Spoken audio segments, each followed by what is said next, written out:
possibility and opportunity. On the other hand, it's important that we keep in mind that we are in the park named after a black man killed. Amen. So the tradition of this country is to kill black people, and particularly to target black males. But it's a new day. It's a new opportunity. Do not mistake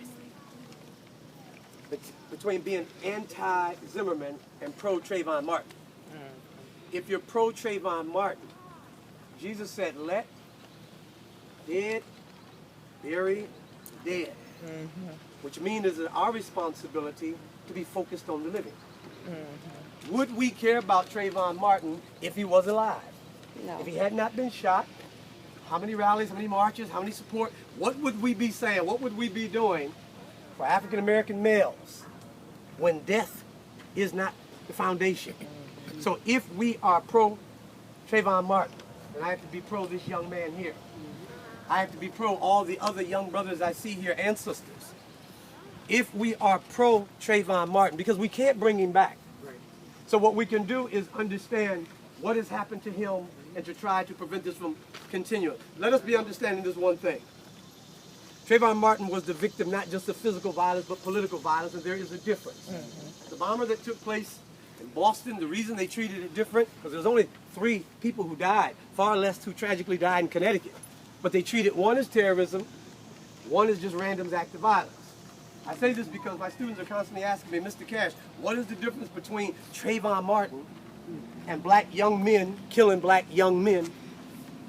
Massive numbers in this country. I told them 2 answers. First, there is none, and we have to see that.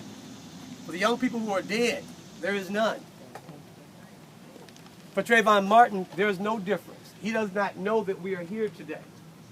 So what we're really talking about is the government of Florida has basically declared, and we shouldn't be surprised having seen the government of Florida in action in 2000. That's right. We should not be surprised because we should see that there's a strategic and systemic link between the two.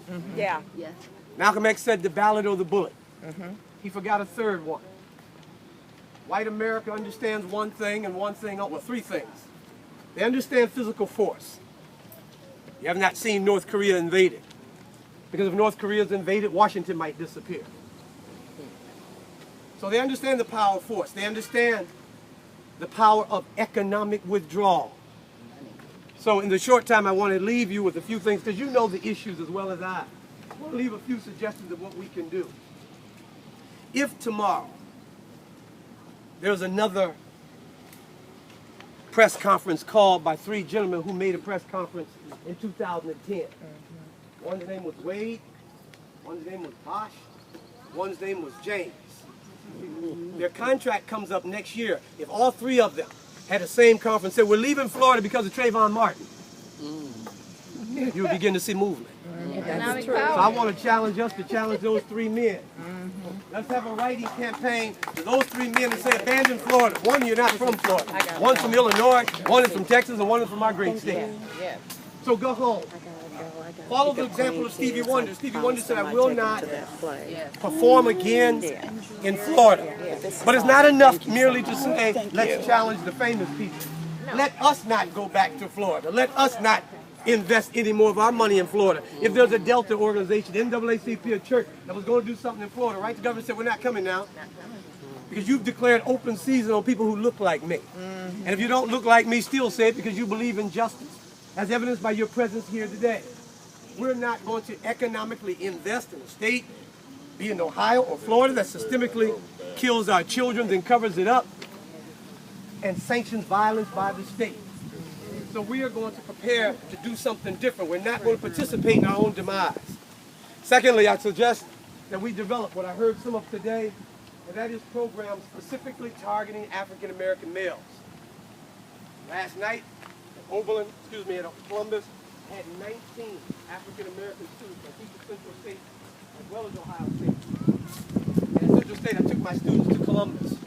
And there was 15 African American males and only 4 females. We went to our art museum. My responsibility as an African American male to do for them was Mr. Peak, Mr. Lawrence Barkley, for those of you who remember that great brother, what they did for me here. Mr. Joe Peak took me to see this gentleman when I was in high school. And the first thing that struck me about Mr. Peak is he greeted me in French. Then he proceeded to speak to me in Spanish, both of which I then and still do not sadly know. Then he spoke to me in English. So what it did was expand my horizons. Why is Oberlin predominantly black compared to Amherst, compared to North Ridgeville? Because this was the haven of the Underground Railroad. This was the community that made it possible for Africans and African Americans to have a better opportunity to live. So let this nation, let us continue to lead, and let our young people, because here's what we do know. When this young man goes to the park and see 300 people, and then he comes to the rally and see 15, no speech you can give him can tell him that you don't care more about sports than you do about leadership, because he's going to go not by your speeches. He's too smart for that. He's going to go by your eyes. He's going to go by what he has seen. And what he has seen is that we invest energy and time and commitment to sporting activities. We now have to do the same thing. So we need to develop writing workshops to have young black males write to the black president of the United States to say, while double jeopardy will not allow Mr. Zimmerman to be charged in the state of Florida, like in all the civil rights cases, he can be charged with the violation of Trayvon Martin's civil rights. And he still can be put in prison as the killer of Medgar Evers was put. As the killer of the 3 civil rights activists in 1964 in Mississippi was put. So it is not over for Zimmerman. Some of you remember that movie Dead Man Walking? Hello. That's George Zimmerman. The question is not if. This question is when. Because Emmett Till days are done. You will not kill black men and then sit on your porch and have iced tea anymore. Those days are done. And if we don't do something about it, some of us will do something about it. Because you're just not. But if we're going to hold that standard to George Zimmerman, then we have to remember the young black girl who sang at President Obama's inauguration. Yes. And a week later was dead. And the shooter looked like me. And we did not rally. And we did not protest. And we are not calling for justice. And so it sort of gives an indication that if I'm shot by a person who looks like me, then the life is not as meaningful. We cannot afford that message. We have the challenge. We have the opportunity. Lastly, let me say this. Martin Luther King was a minister of the gospel. And I'm told that in Chicago, where the young lady was killed, that in a 100-block radius, that territory, as it's called, belongs to gangs. This is what they tell me. They tell me the only thing that can really change that is we bring in the National Guard or bring in more police force. So basically state violence against young, predominantly black males. Let me disagree.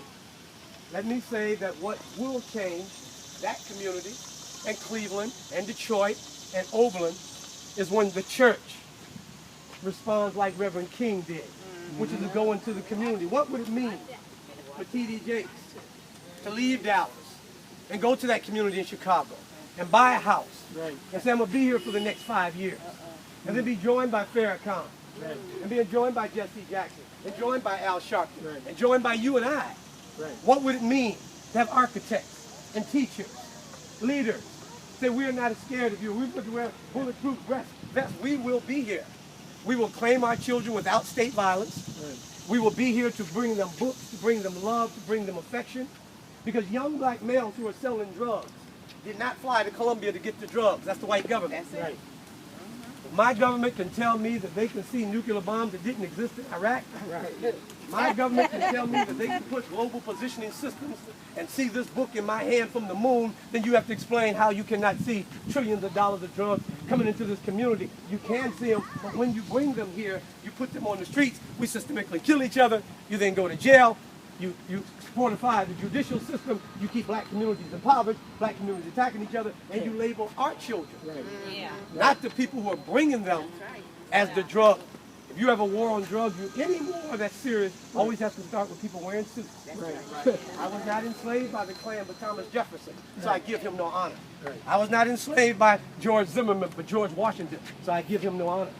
I give no man, no woman honor who enslaved my people, regardless of what money they are on, regardless of what title. Because one of the things Malcolm X did for us was to free our mind, to think for ourselves. And so I depart for any individual who would enslave our people. Freedom is mental. Freedom is spiritual. Freedom is economic. There are 42 million African Americans in this country. 42 million. We would be the 7th largest country on the continent of Africa. So freedom is when 42 million people decide to open their own banks and do business from a position of strength. I'll say this in closing. In 1978, China had the 118th largest GDP. In 2010, they had the second. In 32 years, they looked inward, admitted their mistakes, decided to put together a systemic plan. And now we're all buying from them, every single person here wearing something made there. So if in a 32-year period, they could transform their country. Our time, we can transform our country. Thank you and God bless you.